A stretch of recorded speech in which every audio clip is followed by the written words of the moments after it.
Wida Tongkian. Saya akan membahas dialog antara Nabi Gongsu dengan Lao Tzu. Gongsu pada waktu itu umur 40 kira-kira.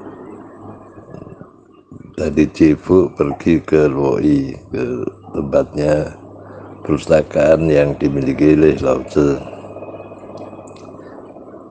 Lao Tzu dan Gongsu itu lebih tua 20 tahun.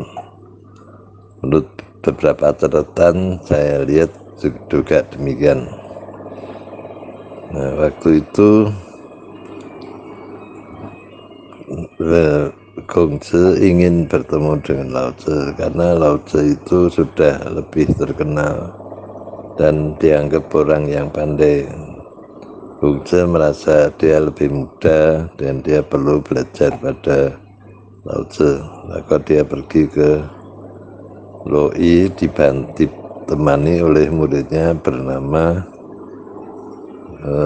Nankung Lamgyong Kingsyok, ya, Nankung Jingse, ya. Itu anaknya dari bangsawan Meng, ya. Adiknya Meng Icu. Meng Icu juga murid Nabi, murid Gongsu. Waktu itu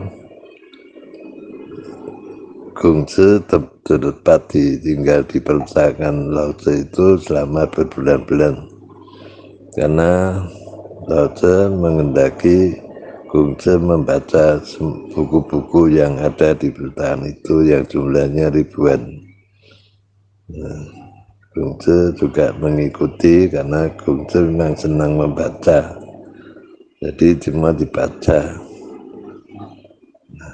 dan dibandingkan dengan buku-buku yang pernah dibaca mungkin masalahnya sama tentang sejarah, tapi Gongsu selalu membuat perbandingan agar lebih tahu, lebih jelas. Karena menurut Gongsu sejarah itu ditulis orang tidak objektif, biasanya penulis sejarah itu subjektif.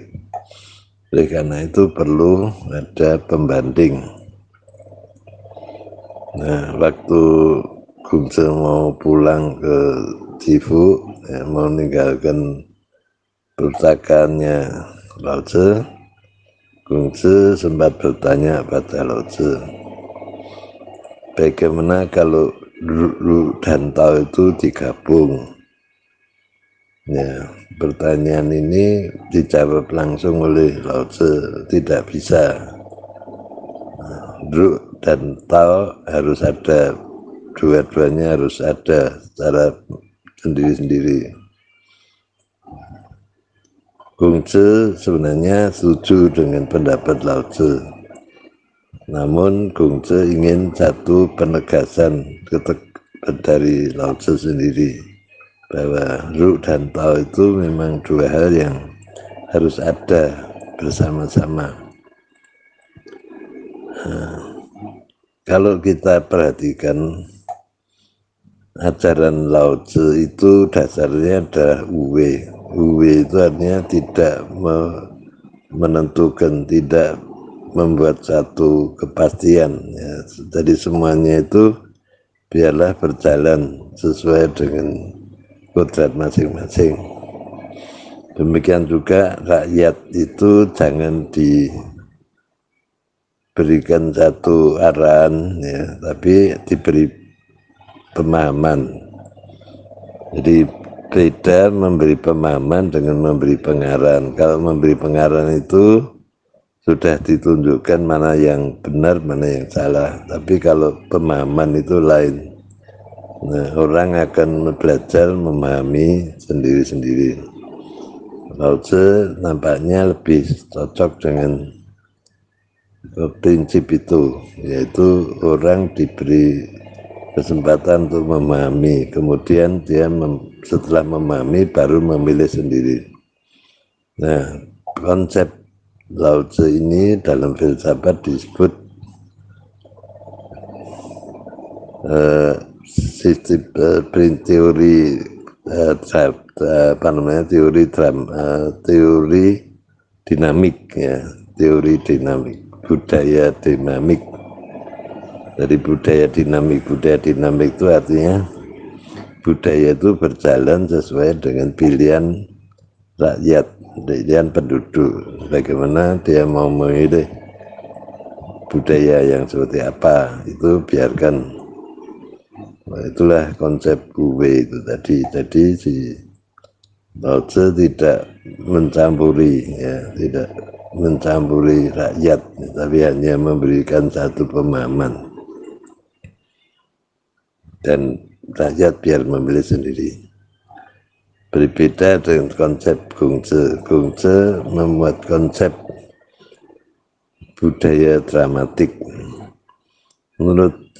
Menurut Gongce, rakyat itu perlu diberi pengarahan, perlu diberi satu arah ya, dan bahkan dibuat satu skenario agar rakyat itu punya kehidupan yang teratur dan mengikuti skenario yang sudah ada. Oleh karena itu teori budaya yang dikembangkan oleh Gongce itu namanya teori dramatik.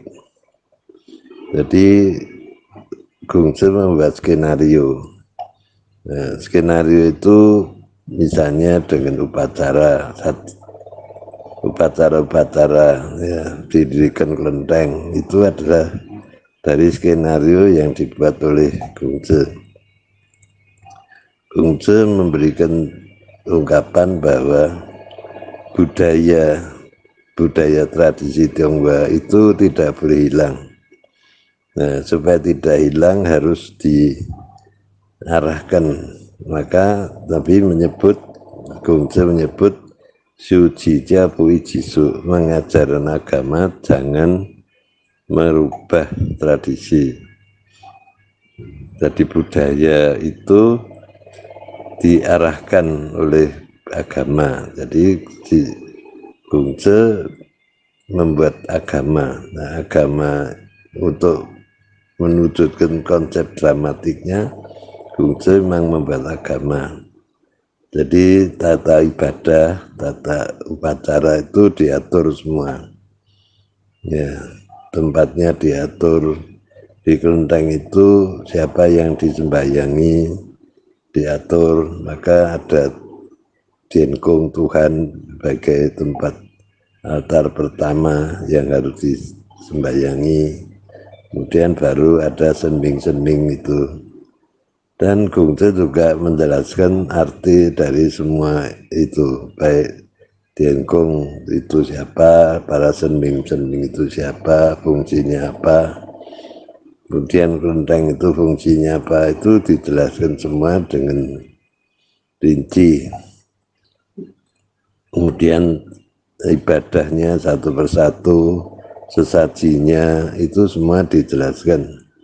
Maka Gongce juga menyebut adanya Mingji, yaitu upacara-upacara itu disertai dengan benda-benda yang perlu dibakar, dikirimkan, misalnya rumah-rumahan dan sebagainya. Itu namanya Mingji. Nabi Gongce atau Gongce menjelaskan bahwa Mingji itu adalah benda-benda yang tidak bisa dipakai oleh manusia hidup. Misalnya uang itu bukan uang beneran tapi uang palsu, uang kertas yang dibuat khusus ya. Kemudian rumah juga rumah khusus ya, bukan rumah beneran ya. Semua hal dibuat sesuai dengan tiruan-tiruan saja yang tidak bisa dipakai oleh manusia hidup. Itu namanya Mingji.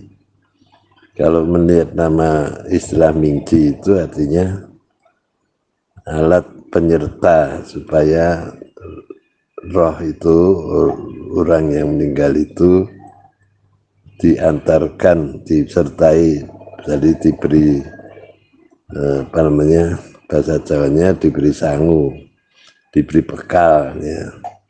supaya dia berangkat ya, menuju ke Xiantien. Maka ada sesaji dan sebagainya itu sebagai satu penyerta untuk menuju ke Xiantien. Itu gambaran dari ajaran Kungzi yang bersifat dramatik.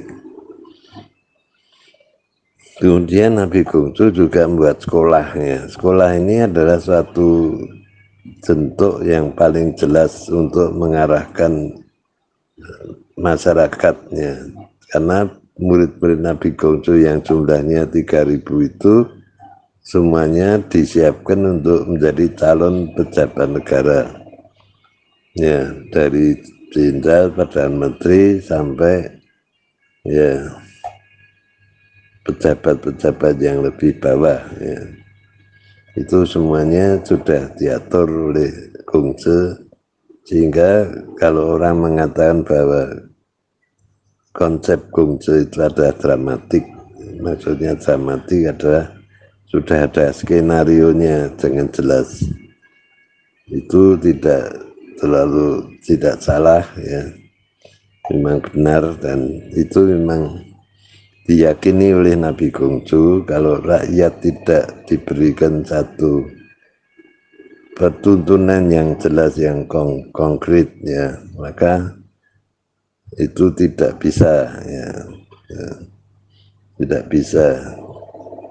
Nabi Kungzi bukannya anti demokrasi, bukan. Kungzi juga menyukai kebebasan demokrasi, tapi ukuran demokrasinya beda. Kungzi menyebut Yusye Ule ini sebagai bentuk demokrasi, pemikiran demokrasinya, yaitu pendidikan itu tidak ada perbedaan, jadi semua orang berhak mendapat pendidikan, nah, baik laki-laki atau perempuan ya, kaya dan miskin. Nah, orang bertanya, mengapa murid Nabi Kungzi semua laki-laki? Nah, jawabnya karena sekolah Nabi yang dididik Nabi Kungzi adalah untuk menjadi pejabat negara, termasuk perang ya, menjadi tentara. Jadi pada zaman itu belum layak, karena perang itu perang fisik yang berat, itu harus naik kereta perang, mana dan sebagainya.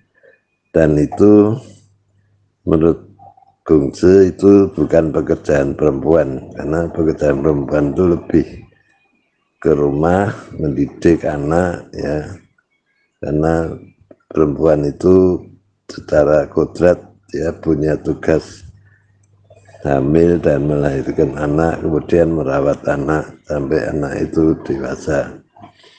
Sehingga kalau perempuan juga ikut perang di dalam secara fisik ya, maju perang, maka terjadi kekacauan generasi. Lalu generasi berikutnya siapa yang bertanggung jawab untuk mengurus?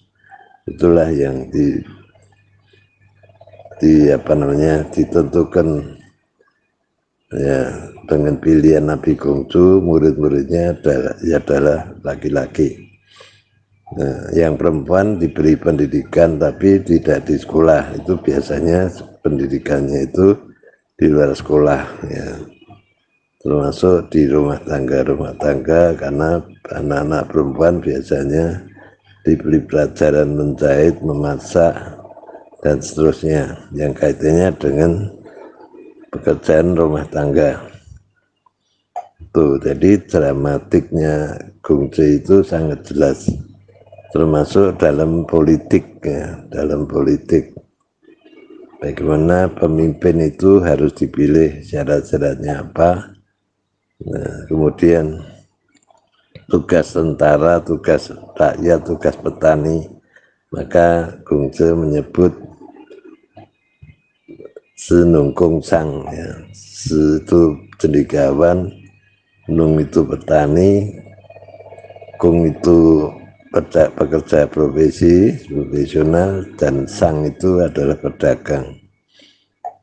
orang bisnis, semua itu sudah ada pembagian tugas, pembagian kewajiban, dan itu semuanya berujung pada pembangunan negara, pembangunan masyarakat, pembangunan manusia untuk memperbaiki kehidupan manusia agar lebih berkualitas. Itu yang digambarkan. Maka Ru dan Tao itu harus ada dua-duanya. Rakyat memilih, sebab kalau tidak ada tidak ada Ru dan Tao, dua-duanya terpisah, maka rakyat tidak punya pilihan. Ya, terpaksa kalau dia memilih satu, ya terpaksa. Kalau tidak ada pilihan lain, ya akhirnya dia akan menjadi musuh atau oposisi atau apa namanya. Tapi kalau ada dua pilihan, ya, kalau tidak suka yang ini bisa milih yang lain, dan itu sama-sama tujuannya adalah sama, yaitu mensejahterakan rakyat. Baik Tao sama atau Ru itu tujuannya sama, yaitu mencerdaskan rakyat dan mensejahterakan rakyat dengan cara yang berbeda. Yang beda caranya, tujuannya sama. Itu dipahami oleh Lao Tzu dan Gung Tzu. Pertanyaan Gung Tzu tadi hanya mempertegas bahwa Lao Tzu ternyata juga punya pikiran yang sama dengan Gung Tzu. Oleh karena itu mereka berdua menjadi sahabat, menjadi teman. Ya. Gung Tzu sebagai orang yang lebih Buddha menawarkan diri untuk jadi murid, tapi Lao Tzu menolak. Lao Tzu mengatakan, kamu tidak bisa jadi murid, tapi jadi teman untuk berdiskusi. Jadi kalau kalau jadi murid tidak bisa diskusi karena takut membantah. Tapi kalau jadi teman diskusi, bukan sebagai murid, posisinya sama, sejajar, maka kalau ada perbedaan bisa membantah. Ya, begitulah penjelasan Ru dan Tao, semoga bermanfaat. Santai.